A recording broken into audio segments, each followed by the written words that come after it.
how to check balance on Amazon gift card. You want to Google search for Amazon support and just click on the first website that pops up right here. From here, it is going to load your account and welcome to Amazon customer service. What can we help you with? You will see delivery, order, international shopping, payment charges, or gift cards. You don't want to click that. You want to click on something else instead. So here where it says gifts and registries, I will click on I need more help. And you will see start chatting now. Click on start chatting now and it's going to connect you with customer support. You will connect with an associate here. You want to enter your number if you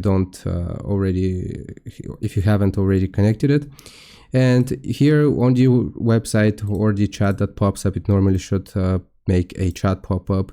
You will keep on saying check gift card balance until it connects you with an Amazon representative and they will assist you with the balance. They will tell you the balance on your Amazon gift card. So I hope this helps. Leave a like and sub and I'll see you next time.